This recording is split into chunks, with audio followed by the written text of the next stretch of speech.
शेतकऱ्याची शासनाने दखल न घेतल्यास मोठे आंदोलन उभारणार, अशोक वालम यांचा इशारा।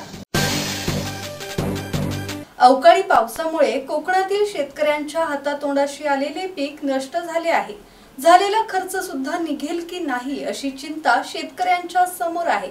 शासनाने जर वेळेत कोकणातील शेतकऱ्यांकडे लक्ष दिले नाही तर कोकणातल्या शेतकऱ्यांना आत्महत्येशिवाय पर्याय उरणार नाही आणि याला सर्वस्वी जबाबदार इथले राजकारणी असतील, असा इशारा बळीराजा सेनेचे पक्षप्रमुख अशोक वालम यांनी दिला आहे। अशाच घटना ज्यावेळी विदर्भ, कोकण, मराठवाड्यात घडतात त्यावेळी शेतकऱ्यांसाठी बच्चू कडू स्थानिक आमदार, खासदार आंदोलन उभारून त्यांचा सातबारा कोरा व्हावा यासाठी खटाटोप करतात।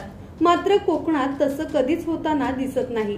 इथल्या आमदार, खासदारांना नेहमी स्वतःचीच चिंता पडलेली असते, मग शेतकरी मेला तरी चालेल। मात्र यावेळेस आम्ही शेतकऱ्यांच्या पाठीशी अगदी शेवटपर्यंत ठाम उभं राहणार आणि जर शासनाने आमच्या सर्वसामान्य शेतकऱ्याला न्याय दिला नाही तर बळीराजा सेना कोकणातील सर्वात मोठं आंदोलन उभारणार, असा इशारा बळीराजा सेनेचे पक्षप्रमुख अशोक वालम यांनी गुहागर दौऱ्यावेळी बोलताना दिला आहे। पश्चिम महाराष्ट्र असू दे, विदर्भ, मराठवाडा असू दे, तिकडच्या शेतकऱ्यांसाठी बच्चू कडू असतील किंवा अनेक काही लोक असतील ते आंदोलन उभं करतायत। शेतकऱ्यांचा सातबारा कोरा करतायत, मागणी करतायत। शेतकऱ्यांचा सातबारा जर कोरा झाला तर आपल्या कोकणातल्या शेतकऱ्यांना त्याचा काही फायदा होणार नाही।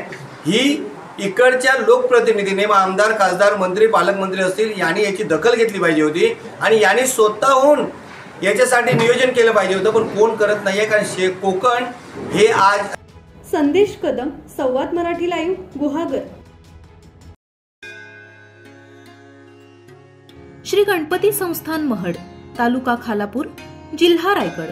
श्री वरद विनायकाच्या भक्तांसाठी भक्त निवासाची सोय, स्वच्छता आणि 24 तास गरम पाणी, सीसीटीव्हीची नजर। आगाऊ नोंदणीसाठी संपर्क करा 02192 26 69 12 72 76 47 38 54।